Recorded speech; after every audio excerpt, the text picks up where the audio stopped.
Mesdames et messieurs, bonjour. Soyez les bienvenus pour cette nouvelle édition de votre journal de 15h. Au sommaire de l'actualité. À la une dans l'actualité nationale, réunion du comité de préparation des sites de prière de la Eid al-Fitr.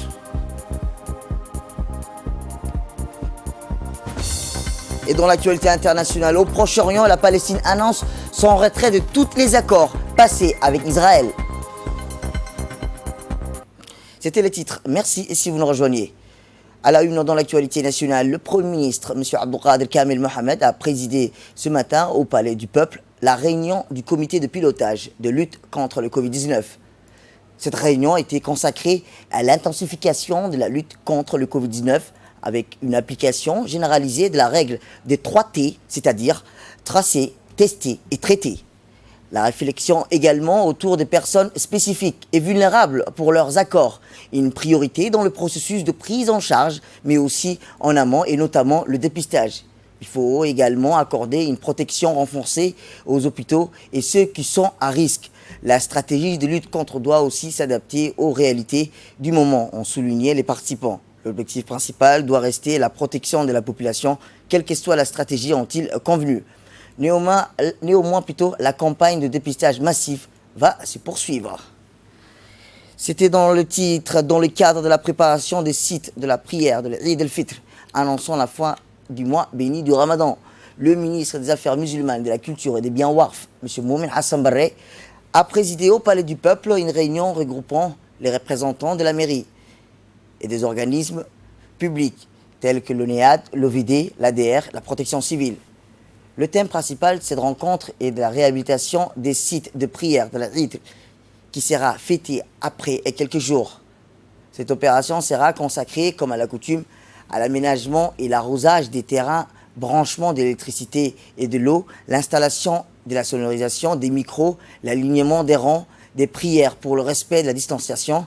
Il s'agit d'une action concrète qui intervient dans la foulée de la levée partielle des mesures de confinement pour contrer la propagation du coronavirus. Le ministre a annoncé que cette occasion, qu'après le Eid al-Fitr, ce sera la reprise des offices religieux et la réouverture des mosquées pour accueillir les fidèles de la célébration des prières de vendredi. Ces mesures marquent le retour progressif de la vie normale après 2 mois de confinement consécutifs à la pandémie du Covid-19. Saisissant cette opportunité, le ministre a rappelé qu'il a donné ses instructions pour multiplier les programmes de sensibilisation communautaire, appelant vivement la population au strict respect des mesures de prévention, des recommandations sanitaires ainsi que des gestes barrières durant cette première phase de déconfinement. Il est à noter que les 9 sites de prière de la Eid al-Fitr au niveau de la ville de Djibouti sont répartis comme suite. Terrain Aoulet, près de l'hôpital Pelletier, stade municipal, au quartier, stade Hassan Gouled à Ouadjir, Jama Aoulet à Balbaladi, Cheikh Moussa aux pompiers, cité Lota à Hoden 1, Farouk à Barouaro, site de PK12 et Doglé. Tout à fait autre chose, cette fois-ci, où les secrétaires généraux des ministres du Travail et du Commerce ont conjointement présidé ce matin une réunion à l'INAB. Cette réunion qui avait pour objectif de lancer les opérations de contrôle diligentées par les services d'inspection des 2 ministères. Ces contrôles débuteront demain dans la capitale.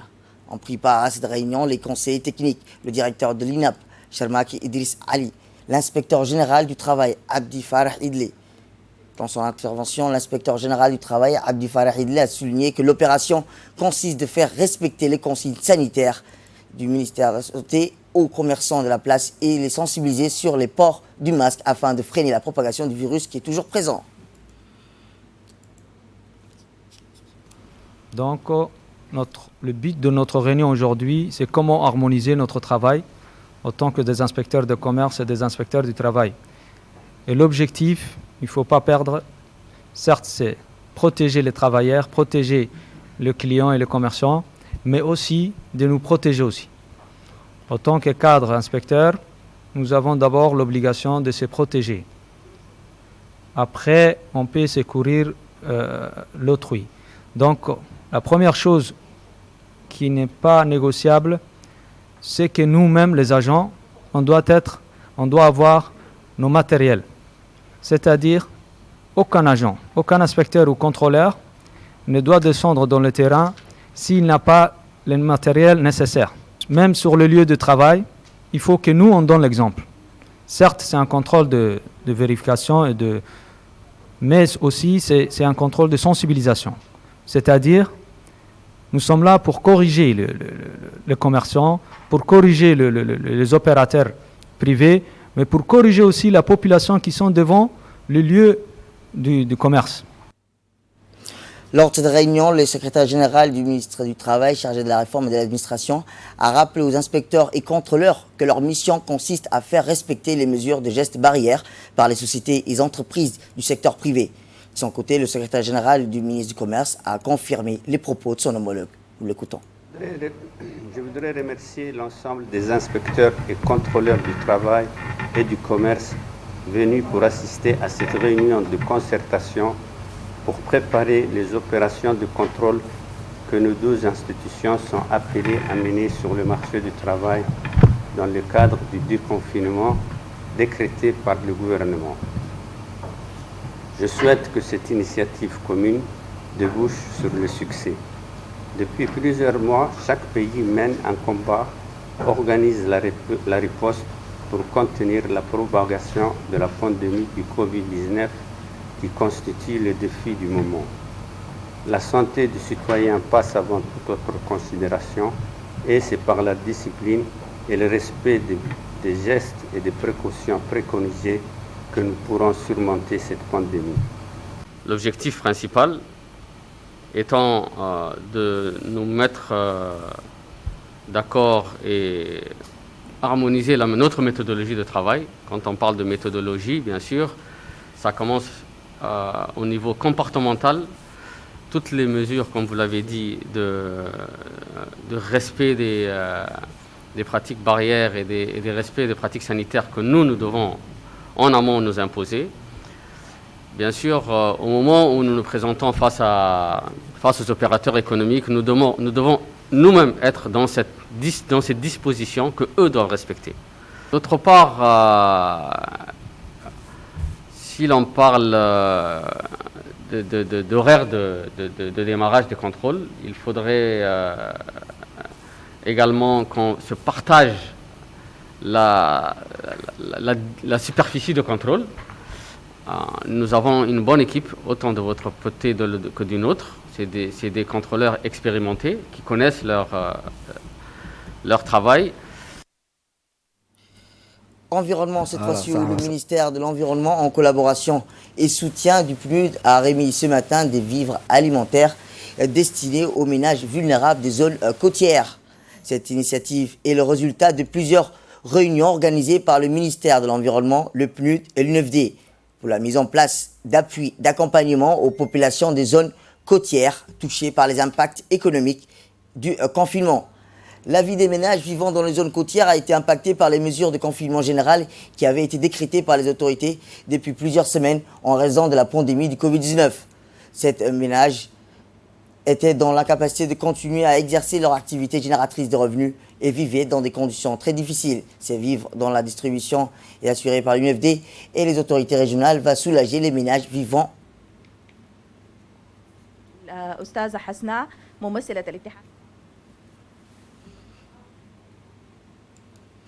Et la vice-présidente, Mme Hasna Ahmed Bilil, a réceptionné le don des vivres alimentaires destinés aux familles vivant dans les zones côtières de la République de Djibouti, très impactées par les mesures spéciales de confinement.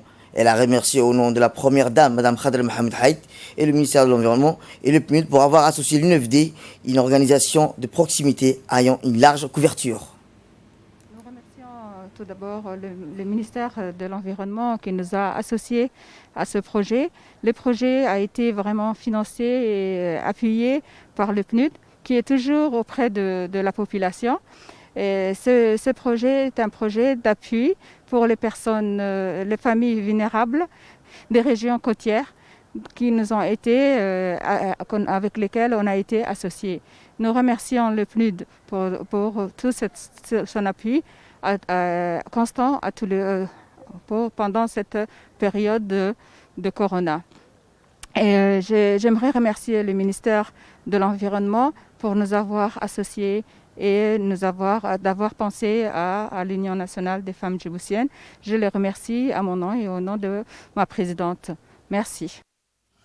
Pour sa part, le secrétaire général du ministère de l'Environnement, M. Dina Abdel Omar, qui a présidé la cérémonie de remise des vivres alimentaires au profit des familles vivant dans les zones côtières, indispensable à l'accompagnement et soutenir les ménages.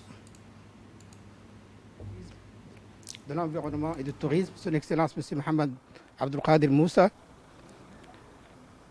a trouvé indispensable et judicieux d'accompagner les ménages dont les conditions de vie ont été impactées par les effets économiques du confinement général décrété par les autorités depuis plusieurs semaines en raison de la pandémie de Covid-19. Ces mesures spéciales ont en effet accentué la vulnérabilité d'une grande partie des ménages djiboutiens, se trouvant ainsi dans l'incapacité de continuer à exercer leurs activités génératrices de revenus.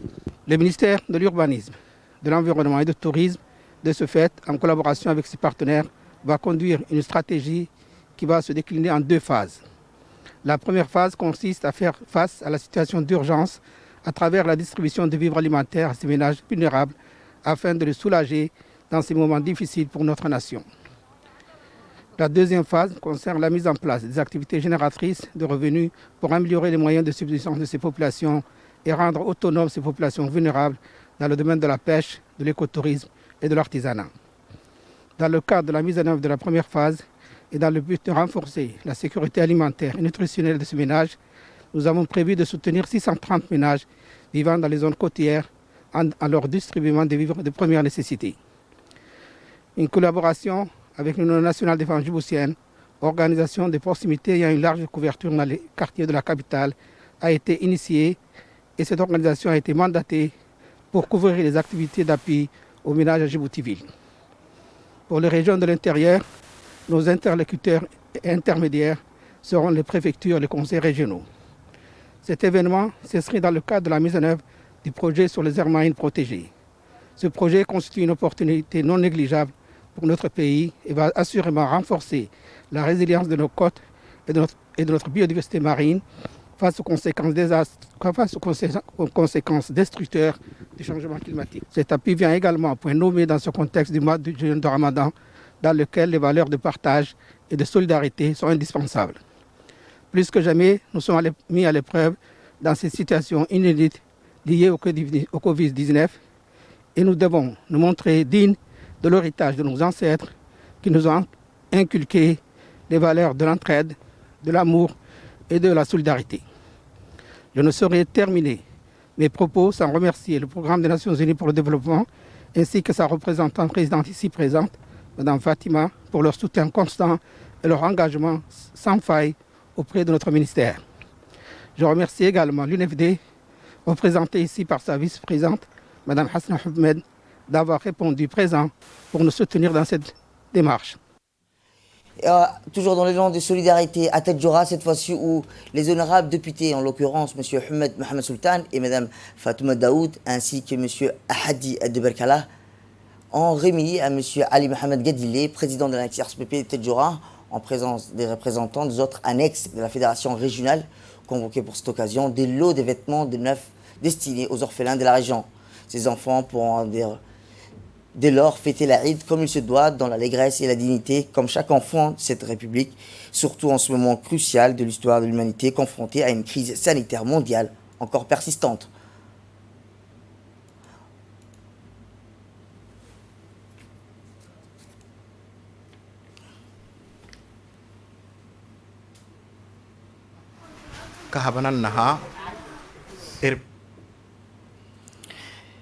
Comme à l'accoutume, en ce mois béni du Ramadan, le Rassemblement populaire pour le progrès n'a pas manqué d'être au rendez-vous pour voir sa 8e année consécutive pour procéder à la distribution des habits neufs aux enfants orphelins ou issus de la famille modeste. C'est dans cette optique qu'une forte délégation conduite par le secrétaire national de la jeunesse du RPP, Mahad Hussein, et accompagnée par des parlementaires et du président du conseil régional de Dikil, tous issus de la mouvance RPP, se sont rendus au sein du siège, l'annexe RPP de la ville de l'Unité, pour la remise des habits neufs aux enfants orphelins et ceux issus des familles modestes.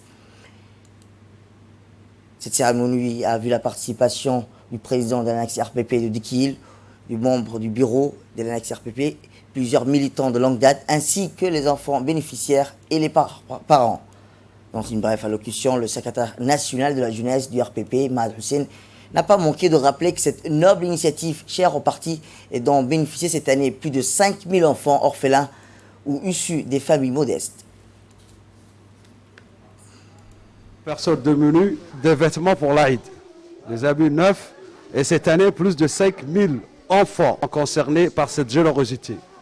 Donc, cette initiative noble qui émane du président de la République, président du RPP, son Excellence Al-Hajj Ismaël Omar Guelleh, est une initiative noble. Pourquoi nous remercions énormément le président ainsi que l'ensemble du comité exécutif et l'ensemble des militants du parti.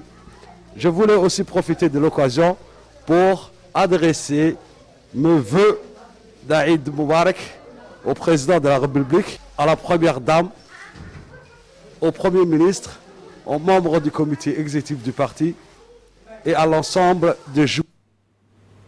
Direction Obok, où la 9e édition du projet Serviteur de lieu saint du roi Salman ibn Abdelaziz a eu lieu la distribution des denrées alimentaires pour l'année 1441-2020 dans la région d'Obok, précisément à 200 familles des 2 localités qui ont bénéficié de cette aide qui est composée de produits alimentaires de base tels que le sucre, la farine, l'huile.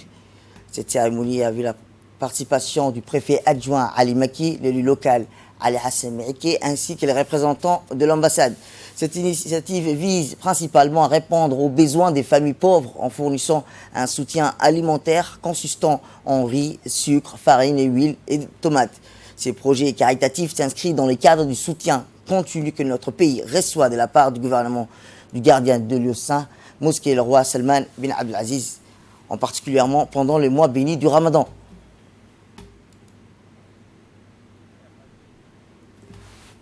Sport, pour clore l'actualité nationale, le secrétaire d'État à la jeunesse et au sport tranche pour la reprise des activités sportives, championnat suspendu, match à huis clos. Le Covid-19 bouleverse le monde du sport, les mesures divergentes, mais toutes gardent un œil vigilant sur cette nouvelle donnée qui s'est invitée dans le sport. C'est dans ce contexte que le département des sports du secrétariat d'État à la jeunesse et au sport a organisé hier au Palais du Peuple une réunion de travail avec les différentes fédérations sportives. L'objectif était de discuter, de faire le bilan de l'exercice en cours 2019-2020 et de voir la possibilité de la reprise ou non des activités une fois le déconfinement. Il a également été question de comment préserver un équilibre entre la nécessité de reprendre une activité sportive et celle de préserver la santé des athlètes ainsi que des joueurs.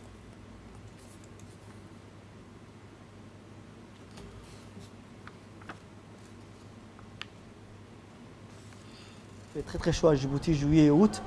Donc l'idéal serait que la plupart de ces fédérations clôturent les championnats sur la base des journées qui ont été déjà jouées. Nous leur avons exhorté de clôturer la saison sportive sur la base des journées qui ont été jouées. Et pour le peu de fédérations qui ont prévu d'organiser des activités, nous leur avons demandé d'organiser des activités théoriques, c'est-à-dire des formations dans des salles, et tout en respectant les mesures barrières, et une distance de 1 mètre, et porter les gants, porter les masques et se désinfecter bien avant de rentrer à la salle, donc avec un groupe réduit. Donc nous avons demandé à ces fédérations de nous envoyer un planning pour ceux d'entre eux qui ont prévu des formations théoriques, et nous avons essayé de veiller à ce que les mesures barrières soient vraiment respectées, c'est-à-dire la distanciation de 2 mètres ou bien 1,5 mètre, le port de masques, les gants et le fait de désinfecter la salle et de voir aussi le quotient nombre de personnes, superficie de la salle. Et dans l'actualité internationale, je vous le dis dans le titre, la Palestine annonce son retrait de tous les accords passés avec Israël et les États-Unis. Suite à la décision israélienne d'annexer des territoires palestiniens, Mahmoud Abbas a annoncé le retrait de la Palestine et tous les accords passés avec Israël et les États-Unis. La Palestine s'est retirée de tous les accords passés avec Israël et les États-Unis en raison de l'intention de Tel Aviv d'annexer des pans de la Cisjordanie, a déclaré le président palestinien Mahmoud Abbas. L'Organisation de libération de la Palestine et l'État palestinien se retirent à partir d'aujourd'hui de tous les accords signés avec le gouvernement des États-Unis, Israël, y compris ceux liés à la sécurité. C'est tout pour cette édition. Merci à vous de nous avoir suivis. Restez avec nous pour la suite de nos programmes télévisés.